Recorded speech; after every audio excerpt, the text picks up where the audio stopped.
Good morning, Secretary Perdue, Vice Admiral Norb, Mr. Edward Fountain with the World War I Centennial Commission, Mr. Larry Brom from the Vietnam War Commemoration, Mr. Mark Rucker from Farm Service Agency, and Chaplain Jack Lea. Members of our USD community, visitors, and all veterans joining us here today and around the country.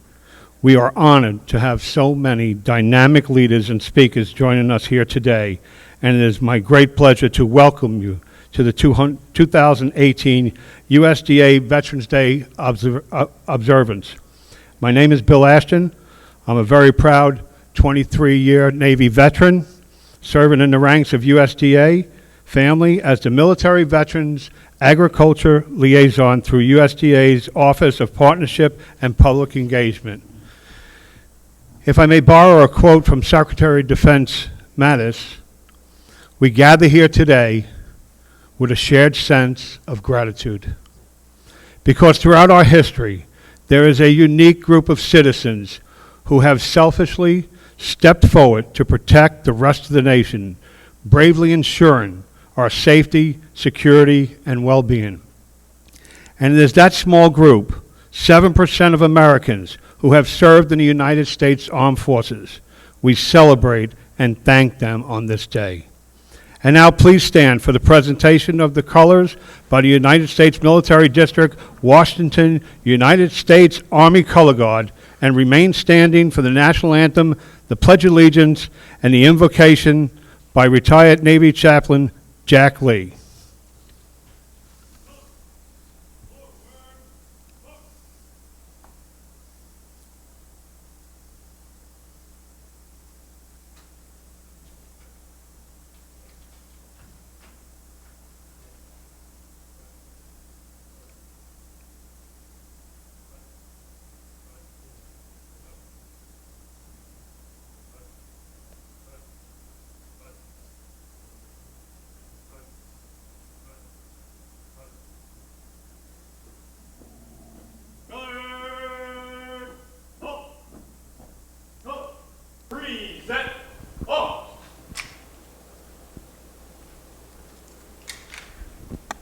Oh, saying, can you see by the dawn's early light what so proudly we've hailed at the twilight's last gleaming, whose broad stripes and bright stars through the perilous fight o'er the ramparts we've watched were so gallantly streaming, and the rockets' red glare, the bombs bursting in air, gave proof through the night that our flag was still there. Oh, say does that star-spangled banner yet wave o'er the land of the free and the home of the brave.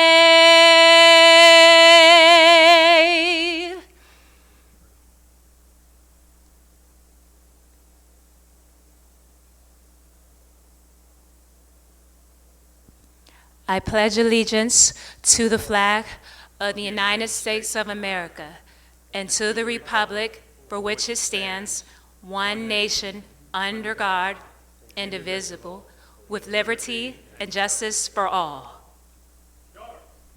Right shoulder on.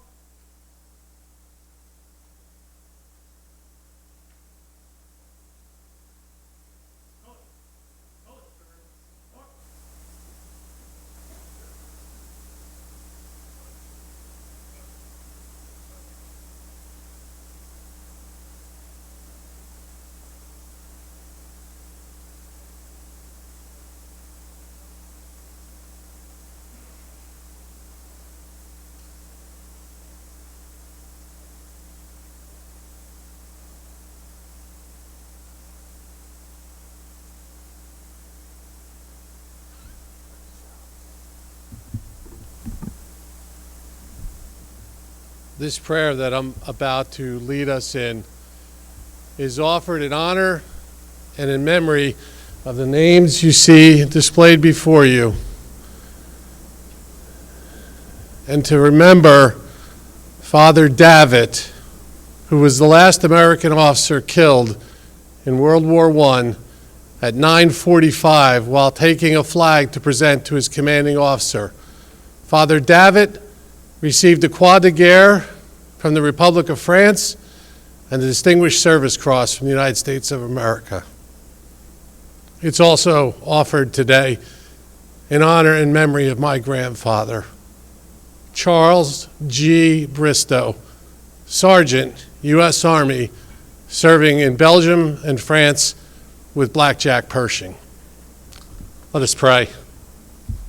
Oh God, we invite you to these proceedings to be our true and genuine master of ceremonies, for only you may preside completely over human affairs. We invite your blessing upon us and upon every veteran and every service member and their family present with us. May you draw close to all who've worn the cloth of our nation, where there are empty seats and weary hearts. May you come alongside as only you can and bring the sense of comfort and the peace that passes all understanding. And for all our men and women who serve so valiantly today in harm's way, all around the world, in the air, on the sea, and under the sea, we ask you to draw close to them and support them and let them know that we, their citizens here at home, support them as well. Grace us, we pray, in our republic. In your name we pray, amen.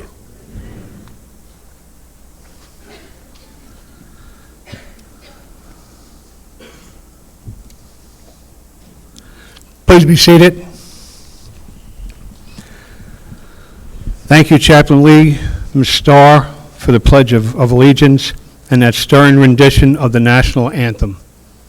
And the United States Military District of Washington, U.S. Army Color Guard, for their presentation. You certainly make us proud and stand a little taller on this occasion. Please give them all a round of applause.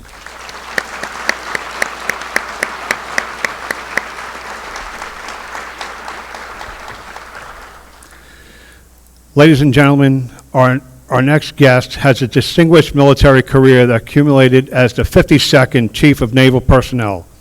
Vice Admiral Norb wore the cloth of our nation for 35 years, including the gold wings of a Navy aviator.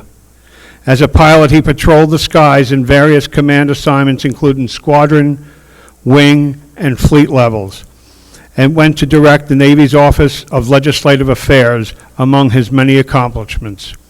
Upon his retirement, he continued to serve our military as the President and Chief Executive Officer of Military Officers Association of America. Please welcome Vice Admiral Norb, United States Navy, retired.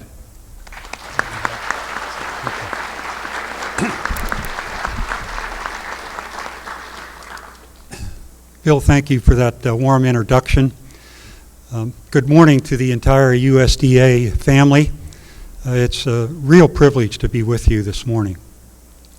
Secretary Perdue, thank you for your lifetime of inspirational service and your example. A special thanks to you and your entire USDA team for what you do to set the pace with other government departments and our civilian corporations in making sure that we help our veterans transition as they leave the service. So thank you to all of you and your team for that. Just as all of our World War II veterans remember the attack on Pearl Harbor, I think all of us remember 9/11 and where we were. I was the Chief of Naval Personnel at that time, and in meeting with the Chief of Naval Operations very early that morning in the Pentagon, I remember how devastating it was to have our land attacked, but I also remembered how determined we were to succeed after that. We all remember that we lost almost 3,000 men and women in that attack. We lost 184 in the Pentagon that day, including my counterpart for the Army. So I am particularly deeply appreciative and grateful to all of you veterans, all of you continuing to serve, and all the public servants here this morning for what you've done since we've started the war on terrorism to keep our homeland safe and our families secure. And so my deepest appreciation to all of you for your sacrifice and your service. This morning, I want to particularly commend our men and women who served in the Vietnam War. We know that they served with great honor and valor. But many of them came home, and we let many of them down as a nation. But our Vietnam veterans said that will never happen again. And through their determined leadership and collective voice, they insisted that this nation always honor the men and women who answer their country's call. And because of that, for the last 5 decades, we have done the right thing by our men and women serving. I'd like all of our Vietnam veterans that could to please stand so we can recognize you with a round of applause.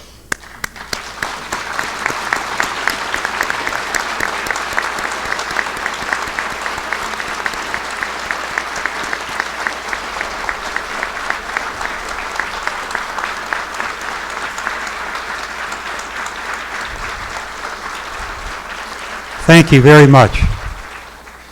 You all have made a real difference, and we are profoundly grateful for what you've done as leaders in this country.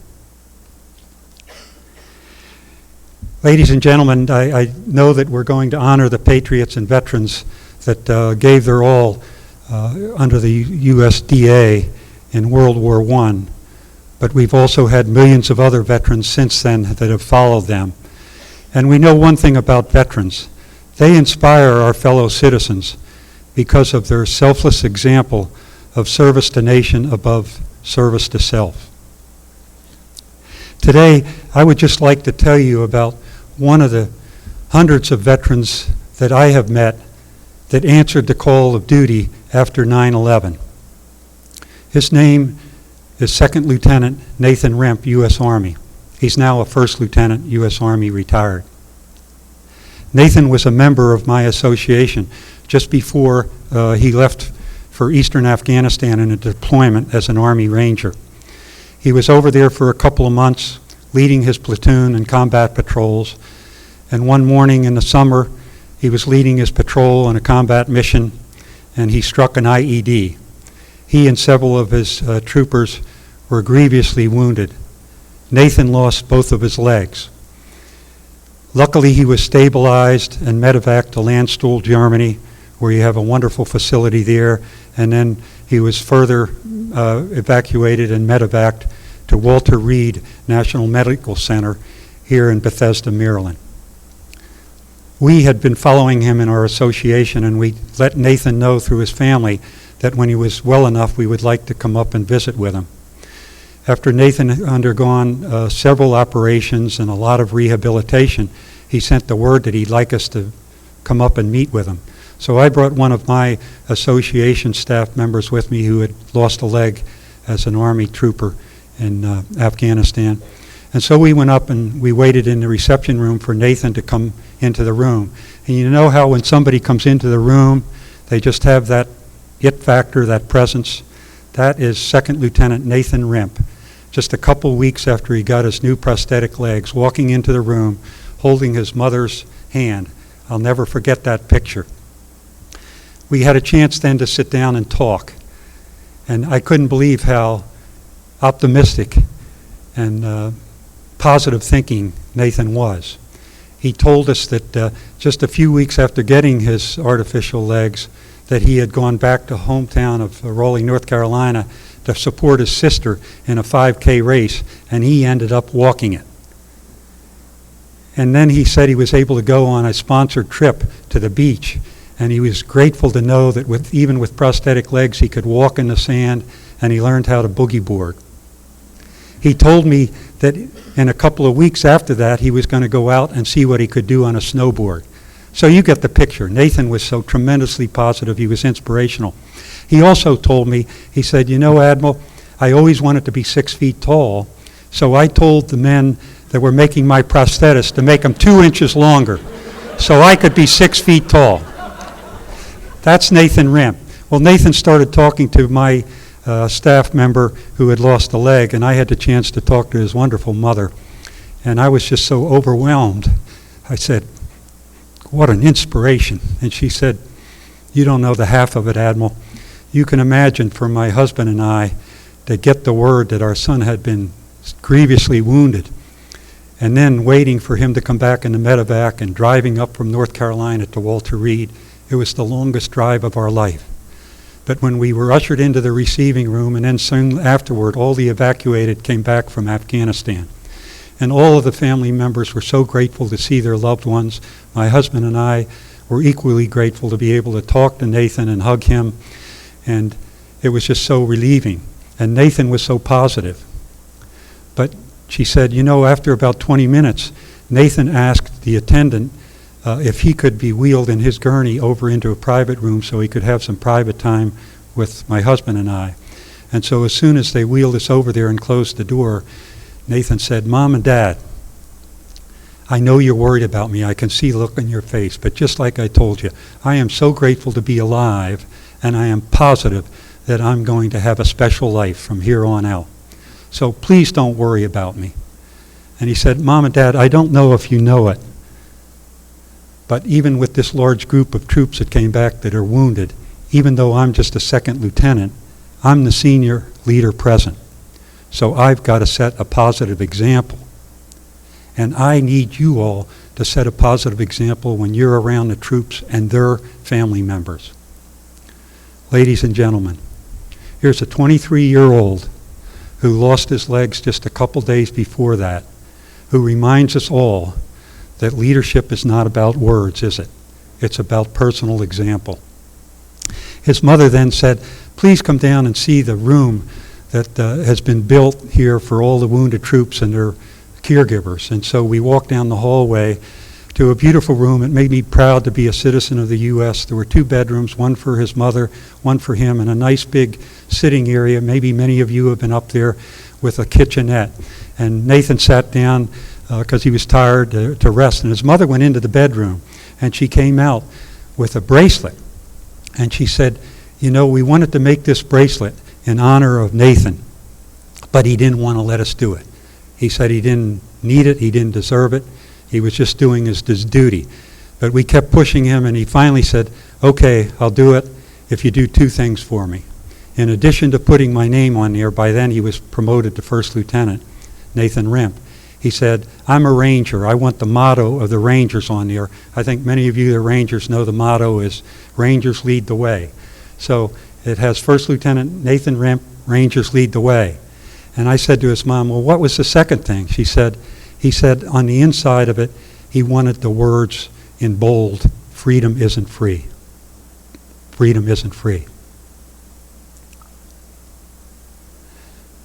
Where do young people get such wisdom? You know why I admired him so much. Today, I still wear that bracelet, not just to honor Nathan Rimp, a Ranger who led the way, because it's also a reminder of what a great country we live in, the greatest on earth, but that the privilege isn't free, is it?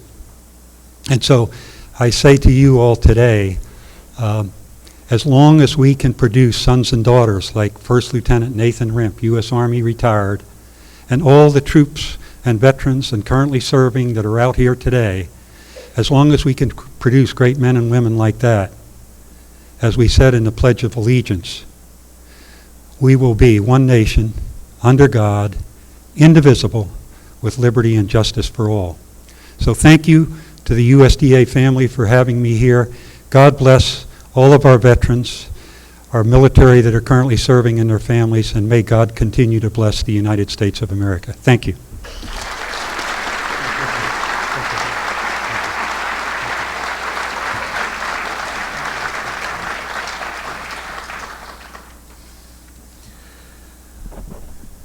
Thank you, Admiral Ryan, for your leadership and inspiring remarks on behalf of all veterans.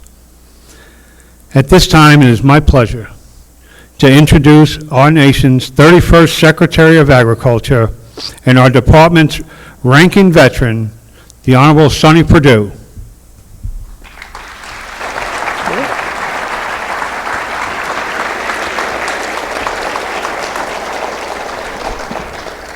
I didn't hear a response earlier when the Admiral said, "Good morning, good morning." And good to see all of you. This is a wonderful turnout, and Bill, thank you for facilitating this gathering here today, and Chaplain Lee, thank you so much for the very heartfelt prayer. I thanked him when he sat down. He said, "I meant it too." I said, "It's pretty obvious you meant it." You were speaking. It reminded me of the words when Lyndon Johnson, one of his staff members, was asked to pray. He was praying rather quietly and humbly, and the president spoke up and said, "I can't hear you." He said, "With all due respect, Mr. President, I wasn't speaking to you."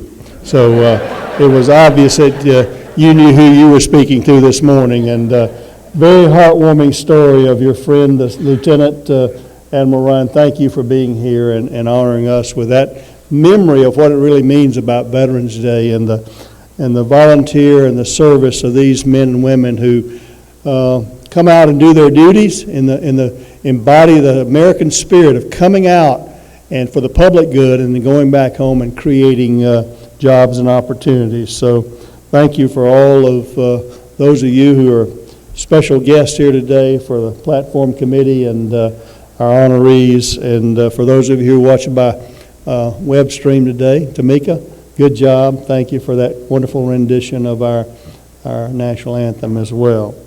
So today, I'm delighted, frankly, that USDA will take this time out. We've come in America to sort of celebrate these days of memorial as holidays to be away. And while we're doing this today, Thursday, November the 8th, prior to the official day of November the 11th, I want to thank you all for coming out to acknowledge the service and the lives of those who have served, and many given that ultimate sacrifice.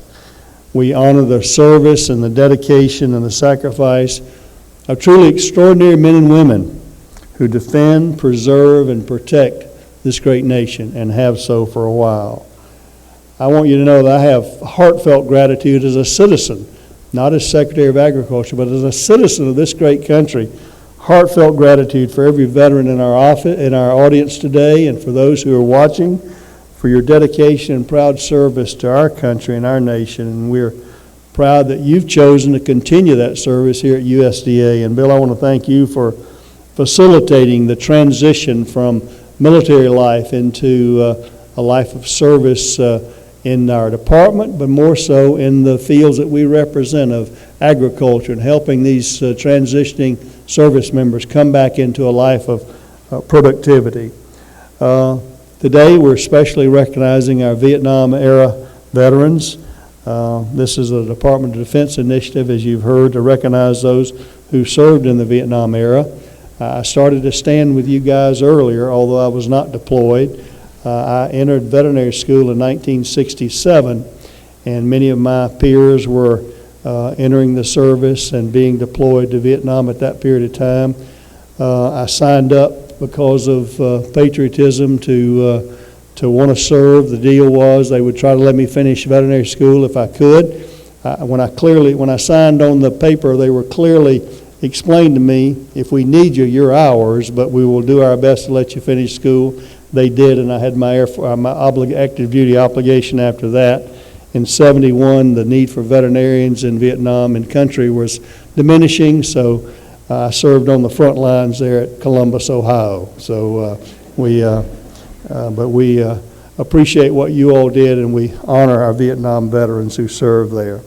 And I'm also honored to be in the company of more than 10,000 USDA members who once proudly wore the uniform of our nation's armed forces. And some of you continue to serve, thankfully, as members of our National Guard and Reserves, and you truly display your patriotism twice by standing ready to serve, and we're all very thankful for that. You all know that our National Guards and our Reserves have been more integrated into our active duty military than any other time in history, and I know that Admiral Ryan knows that as our volunteer forces, those reserves and and Guard members have done an amazing job as well. You know the history, but bears repeating again. 100 years ago, at the 11th hour on the 11th day of the 11th month, an armistice, or a temporary cessation of hostilities between our Allied forces and Germany, went into effect. It was to be the end of all wars. President Woodrow Wilson declared the first Armistice Day on November the 11th, 1919. In his proclamation, he explained the purpose of remembering this day, and I'd like to quote, "To us in America, the reflections of Armistice Day will be filled with solemn pride in the heroism of those who died in this country's service, and with gratitude for the victory, both because of the thing from which it has freed us and because of the opportunity it has given America to show her sympathy with peace and justice in the councils of nations." And the good news is we still hold to that vow. Sadly, as you all know, it was not the war to end all wars. Evil in the world has raised its ugly head time and time again, and each time, brave American men and women responded to the threat and have defended our freedom and liberty. And, as was mentioned, they are still doing it today. In 1954, after World War II and the Korean conflict, Congress changed the name of this national holiday for Armistice Day to Veterans Day. President Dwight David Eisenhower issued the first Veterans Day proclamation. He ordered agencies of the executive branch to assist in recognizing Veterans Day in every means possible, and that's what brings us together today. Veterans Day is an occasion to set aside and to recognize present and past service. It's a day marked by solemn reflection as much as celebration, and that's why we're here, to reflect solemnly on the sacrificial service of our men and women. That's what brings us together. So when the United States entered World War I, there were more than 18,000 men and women working at the Department of Agriculture. Listen to this statistic. Nearly 3,000 of them, 1 out of every 6, volunteered for military service. They represented every bureau, laborers, foresters, clerks, scientists, professional, and college-trained specialists. Every time I walk through the Witten patio, I reflect on that pair of marble sentries there guarding the memory of the 69 gallant USDA co-workers who perished in that conflict. The inscription below the names reads, quote, "Dedicated by the men and women of the Department of Agriculture to their co-workers who died in the Great War." Those whose names are on that wall were patriots who volunteered during a time of crisis. And yes, they gave their all. Their USDA colleagues paid for the memorial for those who never returned. And I encourage every one of you to walk by that Witten patio and sometime in front of the monument. Pause and reflect on those names. They're more than just names engraved in marble. These men work for USDA just as you do. These names are powerful reflections of our national character, characterized by indomitable in spirit, committed proudly throughout the generations of our land and its defense. They stand for the common good in moments of natural disaster, during bountiful harvest, in times of peace and in war. And just like the inscription on the back of those that Admiral Ryan mentioned, they know that freedom is not free. And as we depart from this event today and every day, I hope we will keep the opportunity to keep those memories alive, sacrifices and accomplishments of our nation's veterans. So, from my heart to yours, just as in the sincerity of the chaplain's prayer, I want to thank you for your service, salute you for your efforts to keep America free, truly being the land of the free and the home of the brave. God bless you.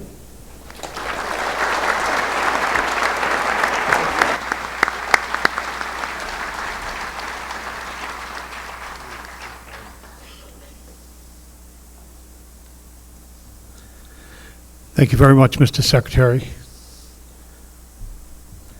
And now I would invite Mr. Edwin Fountain from the World War I Commission for his remarks at the Centennial of Armistice.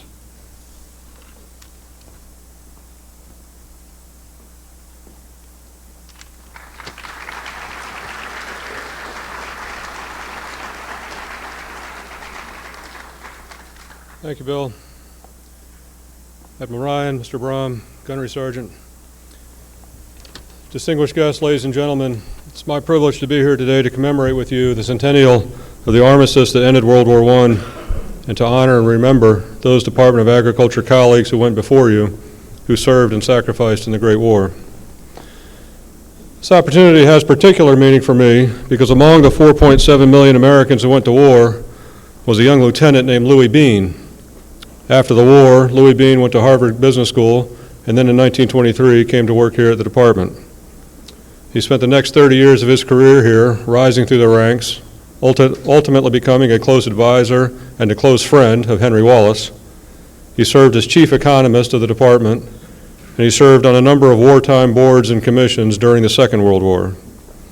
Along the way, he began applying statistical modeling to forecasting crop yields and weather forecasts, and ultimately moved into election forecasting. And in 1948, he was the only person of note to predict that another veteran of the Great War, Harry Truman, would win re-election. He was also my grandfather. So I'm very pleased to be with you today to share in this service.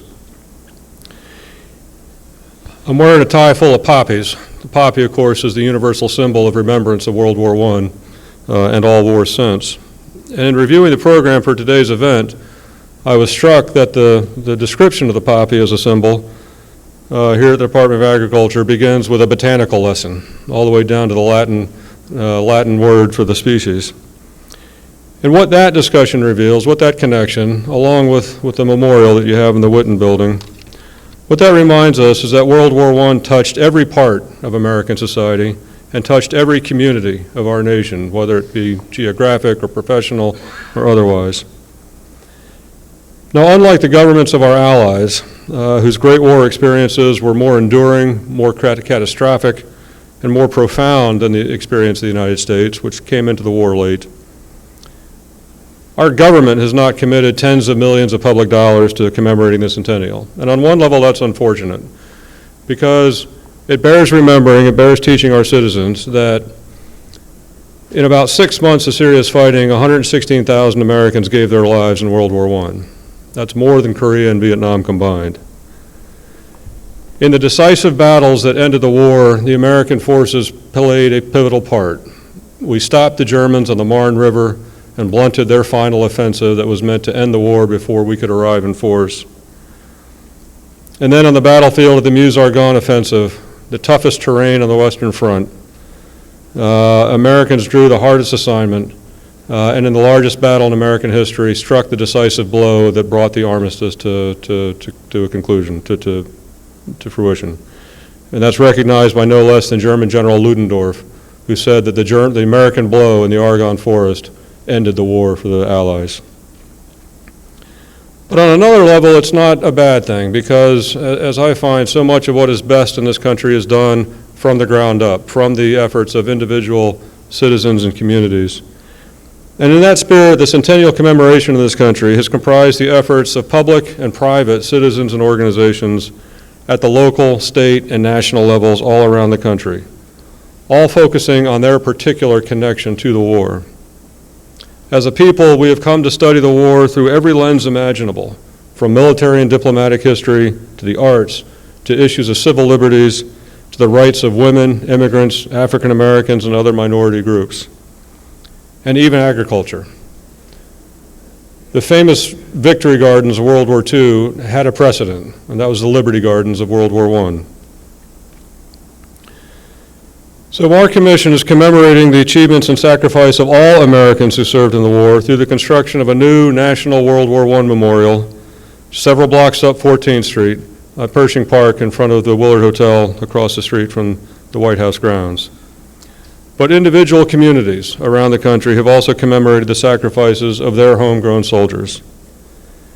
And so it's fitting that here today, you and the United States Department of Agriculture come together to remember your fallen colleagues. and on behalf of the World War I Centennial Commission, I honor them with you, and I thank you for adding this ceremony to the collective commemoration of World War I. Thank you very much.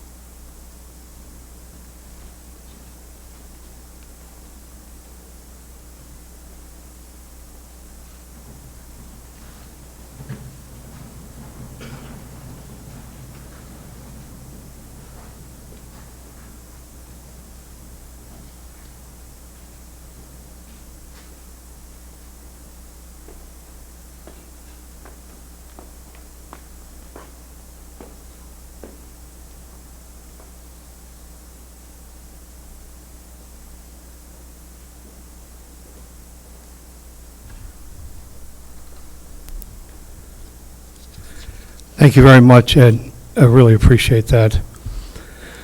Our next event is a special presentation by Mr. Larry Brom, the Director for Plans and Operations, on behalf of the Vietnam War Commemoration. Larry?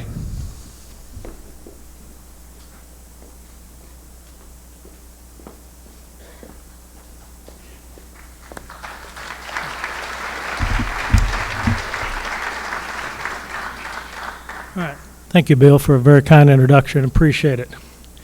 And Vice Admiral Ryan, ladies and gentlemen, it's an honor to join you at this event honoring the military veterans, both past and present. On behalf of the Secretary of Defense, Secretary Mattis, and our Director, Major General Retired Jim Jackson, thank you for the opportunity to provide remarks on behalf of the United States of America Vietnam War Commemoration. This is our nation's program to do what should have been done 50 years ago, and that's to thank and honor Vietnam veterans and their families for their service, for their valor, and for their sacrifice. I think we can all agree that that's an overdue thank you to a group of veterans who served the call of their nation. This commemoration was authorized by Congress, established under the Secretary of Defense, and launched by President Obama in 2012. President Obama was the keynote speaker that day, and I'd like to quote from his remarks. And I quote, "And one of the most painful chapters of our history was Vietnam, most particularly how we treated our troops who served there. You were often blamed for a war you didn't start, when you should have been commended for serving your country with valor.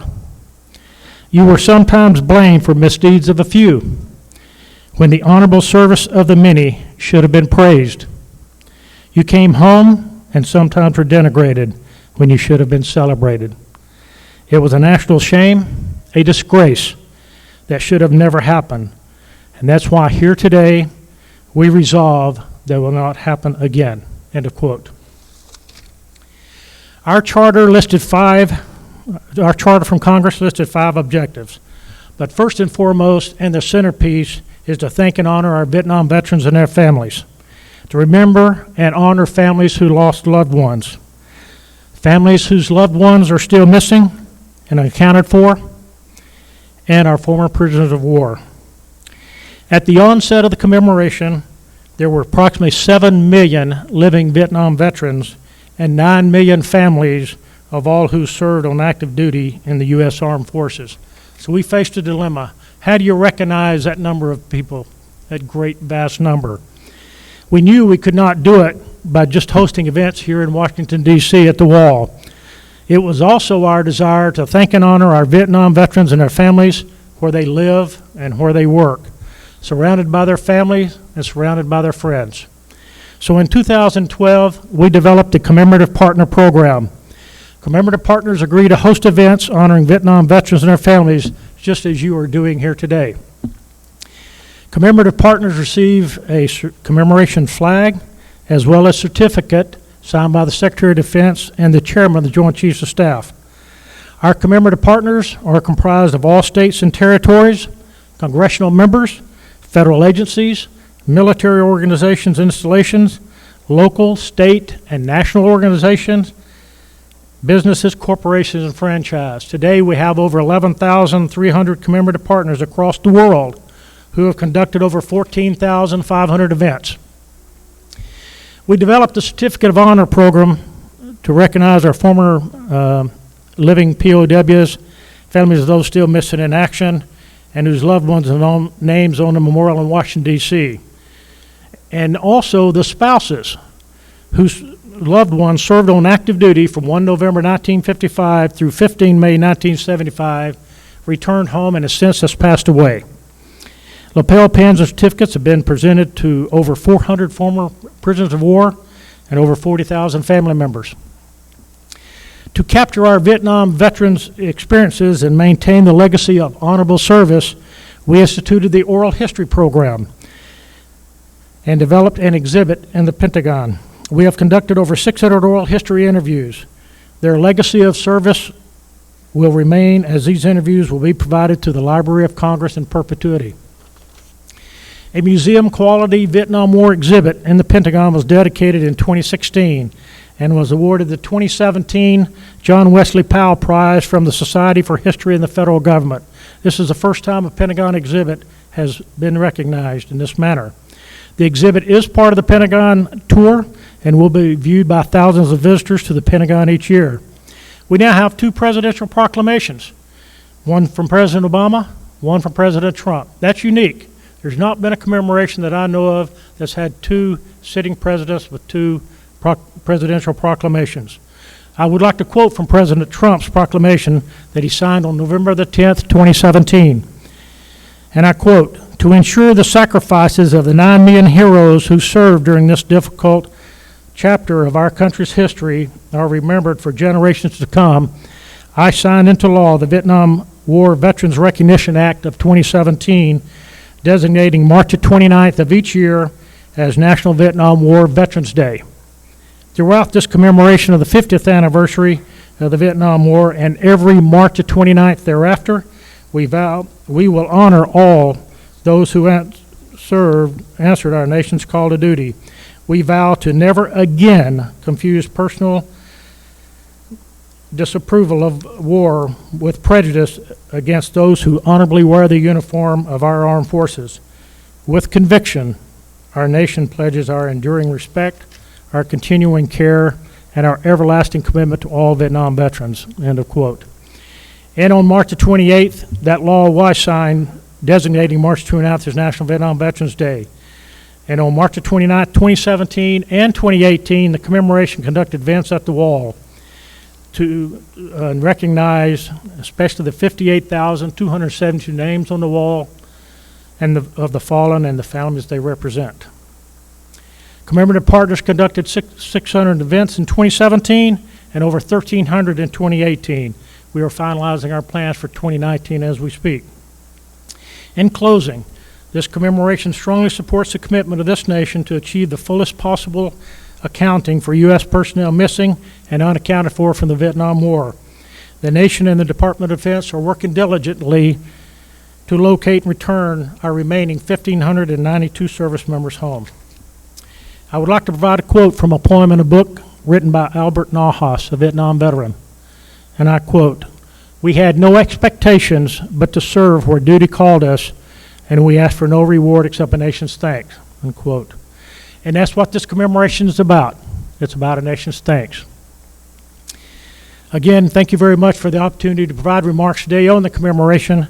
And at this time, I would like to present the commemoration certificate, commemoration partner certificate, and flag, Mr. Bill Ashton. Bill, on behalf of the Secretary of Defense, Secretary Mattis, and the Chairman of the Joint Chiefs of Staff, General Dunford, it is a great honor to present you your commemorative certificate and flag that officially designates the United States Department of Agriculture as a commemorative partner to assist a grateful nation in thanking and honor our Vietnam veterans and their families.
As our veterans are approaching the stage, I would like to add a few comments about the Vietnam Veteran Lapel Pin. The Vietnam War Commemoration recognizes all who served on active duty in the U.S. Armed Forces from November the 1st, 1955 to May the 15th, 1975, and makes no distinction between veterans who served in country, in theater, or stationed elsewhere. All who served in this time frame answered their nation's call to duty and served where needed. To honor that service, the Vietnam Veteran Lapel Pin was developed as a lasting memento of the nation's thanks. The Vietnam Veteran Lapel Pin was introduced at a congressional ceremony in July 2015, and Colonel Michael Brazelton from the United States Air Force, a four-time Silver Star recipient and former prisoner of war, had this to say, and I quote, "I've had a number of medals pinned on me in my day, and this is certainly the highest ranking and the most honors I have received for any pinning ceremony. Even though it might just be a lapel pin to a lot of people, this is like a medal to the Vietnam veterans," end of quote. The lapel pin features an eagle, our national symbol of courage, honor, and service. It is surrounded with a blue band, laurel wreath, and behind the eagle is the American flag with 6 stars that represent the United States and our 5 allies during the Vietnam War. But on the back is a very special inscription, and it says that a grateful nation thanks and honors you. At this time, Admiral is going to present those pins along with Bill. I'm sorry? Okay.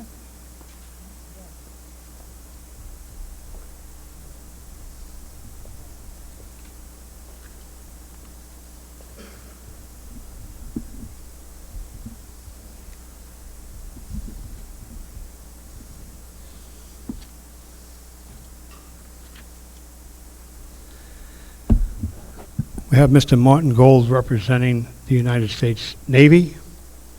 We have Ms. Patricia Bennett representing the United States Air Force.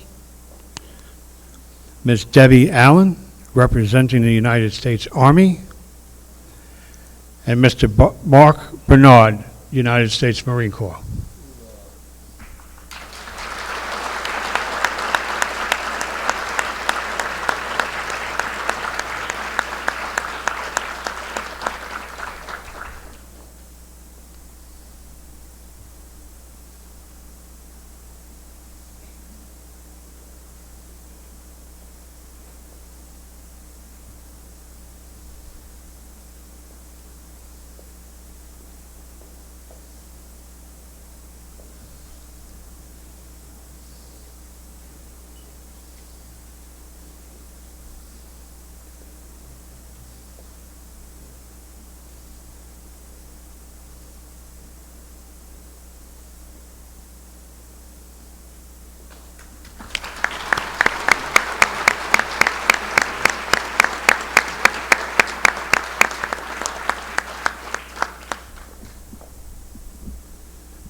And now, as a special treat, we now feature Miss Amy Kwong singing a melody of our military branch songs. And please rise as your branch is sung.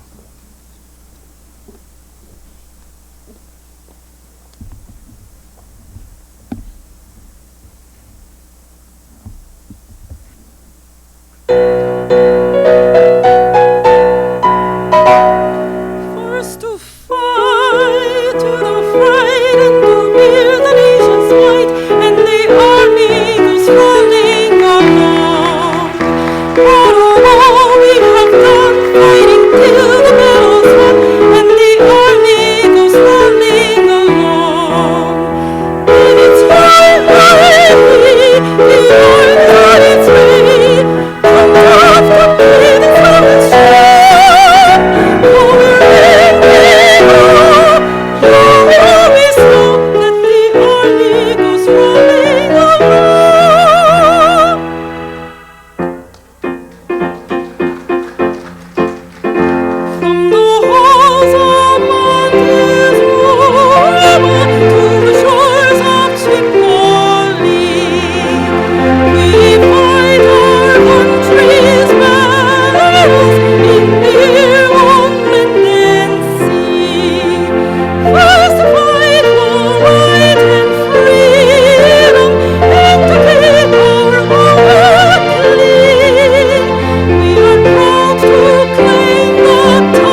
Thank you, Ms. Kwong. Your voice is truly a gift, and we are most grateful that you chose to be here with us this morning.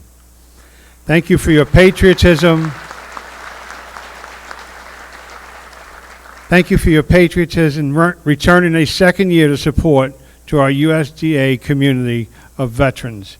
And now I'd like to introduce Mr. Mark Rucker, the Deputy Administrator for Management, the Farm Service Agency, for his remarks.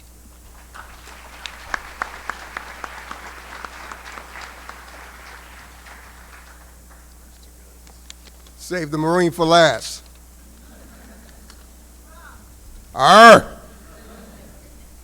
So I want to thank everybody for coming today. And I really feel proud to be part of this celebration. I spent 23 years in the Marine Corps.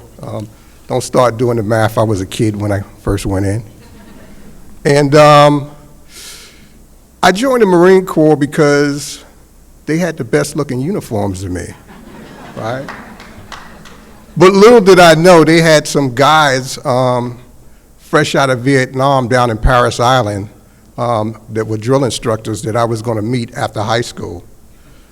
And when I got down to Paris Island, those Vietnam veterans trained us well.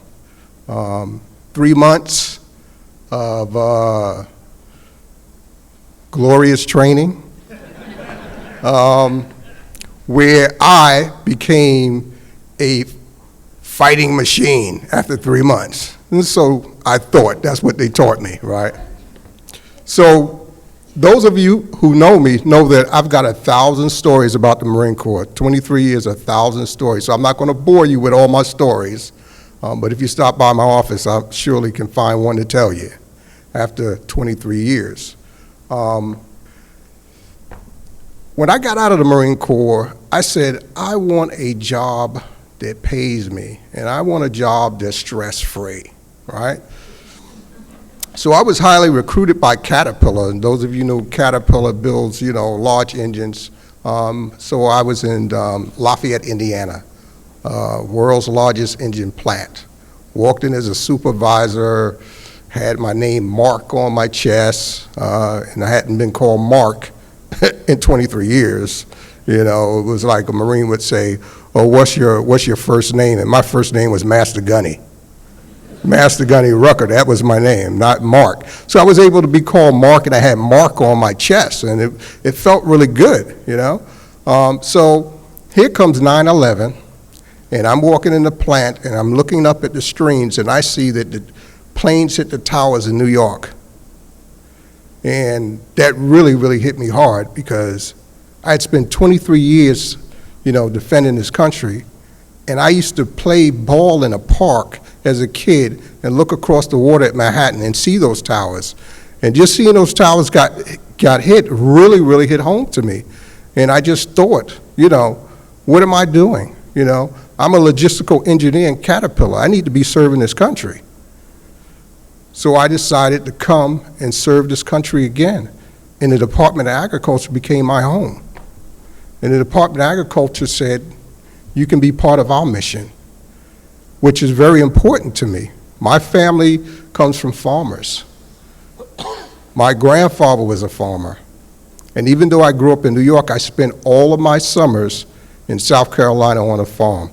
That was mandatory labor for us cousins. We all went to South Carolina, and anything that you ate, that meant you either had to raise it, grow it, pick it, you either had to hunt it or you had to fish to get it to eat, right? So we learned about hard work, and we learned about agriculture, where food came from.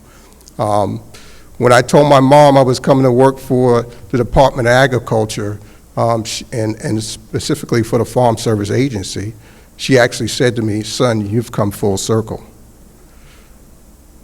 USDA is very important to us. Our Vietnam veterans, the ones who paid the payment for me, made it possible for me to be the person I am today, because they took a kid from New York, and the Marine Corps turned me into the man I am today. Those of you who came before us, it's sad that we did not recognize you earlier. We want to continue celebrating you. Your legacy will live forever, and because of you, we are the country that we are today. Those guys that were sitting back home, girls and guys that would sit back home, sipping beers and relaxing while you was out there on the line, maybe possibly in a fighting hole. People don't realize the sacrifices that military people give up. I spent 23 years, that meant that I left my mother, my brother, my neighborhood, my friends, my cousins, my family for 23 years. And being in the Marine Corps, every 2 or 3 years, I had a new duty station. I probably spent maybe 3 Christmases in 23 years home with my family. So when you see these veterans and you say to them, thank you for your service, we appreciate that, because we sacrifice more than you would even realize. Not just us, our families. Our families also sacrifice. So I just want to, in closing, say thank you to the Vietnam veterans. Thank you for the USDA family. And let's keep celebrating. Let's keep celebrating veterans. Thank you.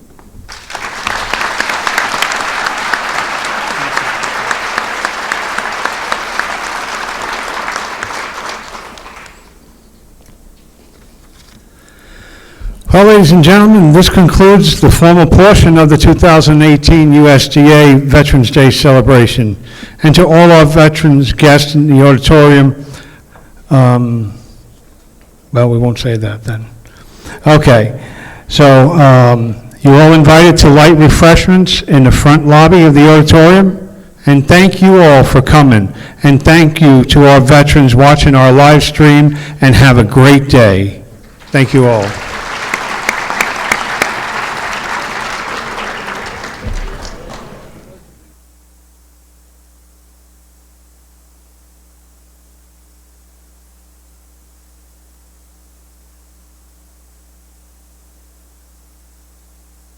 Yeah.